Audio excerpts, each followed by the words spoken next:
I'm going to run through advanced scoring now. There were 3 videos in level 2 of this series on scoring. If you're a beginner to scoring, definitely get level 2.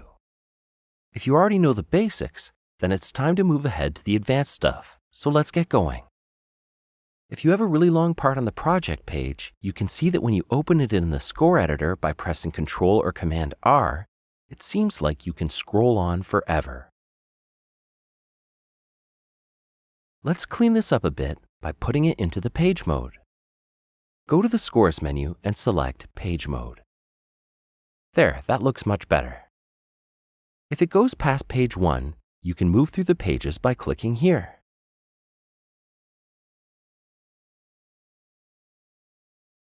You can click on this button here to turn the ruler on if it isn't on already. You can view the ruler in points, inches, or centimeters. You can also zoom in or out.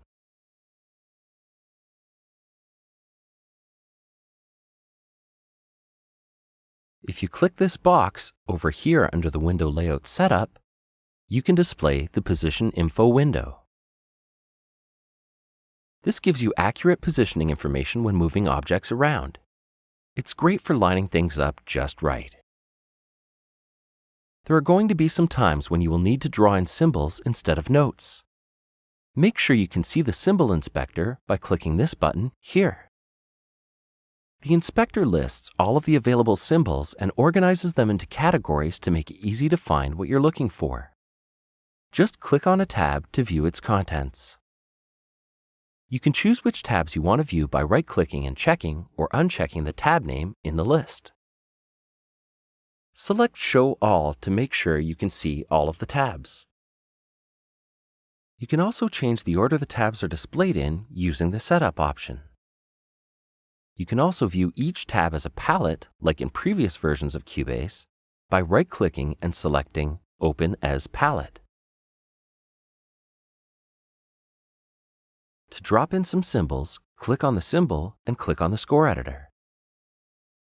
Notice that the pencil tool automatically returns to the arrow tool after I insert my symbol. I have to reselect the symbol each time I want to drop one in. This can be really annoying if you're inserting many symbols at a time, especially if they're the same symbol. This behavior can be modified in the Preferences under Scores and Editing. Now remove the check beside Display Arrow tool after inserting symbol. Now try it again. Now I'm free to insert symbols wherever I want, even though this particular example is definitely redundant and messy. As always, hit Ctrl or Command Z to undo. The time signature is one of the most important parts of the score. Most of the time your songs will be 3/4, 4/4, or 5/4. But there are times when you will want to use some different time signatures. For example, let's say we want to change the time signature to 11/8. Double-click on the time signature. You can also right-click on it and select Properties to get to this window. There are a couple of ways to change the time signature to 11/8. The first is to change the 4 here to 11 and the 4 here to 8. Press OK and you'll notice a change on the score. Double-click on the time signature again. Another way to enter 11 is 4 plus 4 plus 3. Press OK and it will show up on the score. The reason you would do this is to make sure that the beaming and tide notes display correctly. We can then keep this and put the display back to 11/8 by checking for Grouping Only.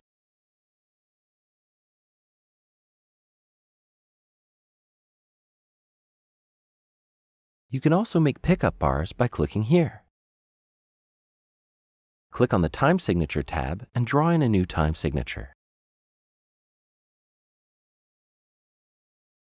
Let's make it 9/8 here.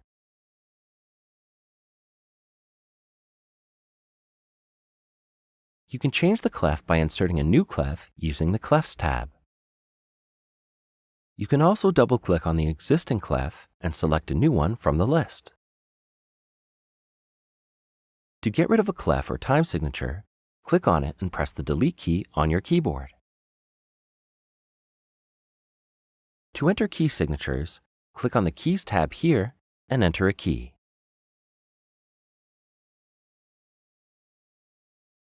Double-click on a key signature to edit it. The transpose feature is good for when you are scoring an instrument like a saxophone and you want the person to change instruments halfway through. Let's put this back to C and erase everything we added and make it 4/4 again. Let's say we're scoring for B-flat trumpet. When we record in Cubase, we generally play everything in one key, like the key of C. But a trumpet player needs to see a D to play a concert C. This is where display transpose comes into play. Let's pretend we played in these notes for the trumpet. Double-click before the staff to open the score setting window. Make sure you've got the staff and main tabs selected. Choose trumpet in the display transpose options or enter 2 semitones up here. Since this is the trumpet, let's rename it here. The long name is used for the first staff and the short name is used for the remaining staves. Click Apply and then close the score settings. The notes look right to the trumpet player, but when we play it back in Cubase, it will sound normal to us.